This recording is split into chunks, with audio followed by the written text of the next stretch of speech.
अगर आपको पता चले। अनुराग शर्मा पूछ रहे हैं क्या अमृतपाल सिंह भिंडरावाले की तरह भारत सरकार के लिए बड़ा खतरा बन जाएगा?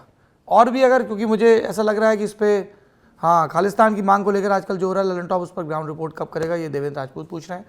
दूसरे सवाल शुरू करते हैं। जल्द ही ललन टॉप की टीम, जल्द ही मतलब अगले ही सप्ताह जो हम लोग फाइनल रिपोर्ट के नाम से प्रोग्राम करते हैं, उसमें आप देखेंगे कि इस मांग को लेकर पंजाब में क्या हो रहा है।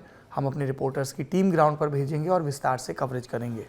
अगर अमृतपाल बात करते हैं तो उनका इंटरव्यू भी किया जाएगा इस फाइनल रिपोर्ट के लिए। ये तो पॉइंट 1 है।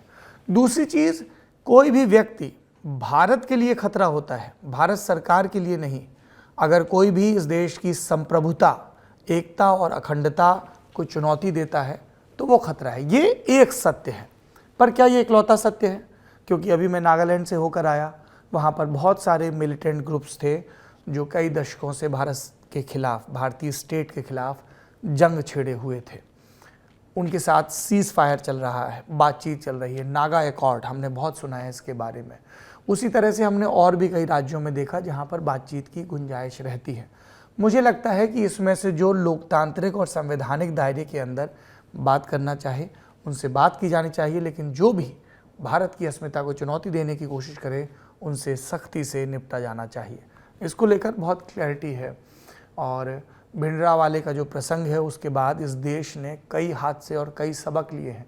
किस तरीके से दलगत राजनीति के लिए, स्वार्थ के लिए उसको आगे बढ़ाया गया, किस तरीके से उसने रिलीजियस सेंटिमेंट्स का दोहन किया, और उसके बाद दरबार साहब, वहाँ जहाँ हम सब जाकर मत्था टेकते हैं, वो जगह जहाँ पर गुरुओं की वाणी सुनाई देती है, सरोवर जिससे मन की शीतलता उपजती है, गुरु ग्रंथ साहिब के दर्शन, कड़हा प्रसाद, ऐसी कितनी ही यादें हैं हमारे लिए। तो मैं व्यक्तिगत तौर पर अपनी बात बताऊं तो मैं कोविड के दौर से जब उभरा था तो मैं सबसे पहले वहीं गया था। ऐसा सुकून मिलता है, आप रात में परकोटे पे जाकर बैठें, लेकिन वो गुरु घर सबके लिए है, सिर्फ सिख धर्म के धर्मावलंबियों के लिए नहीं है।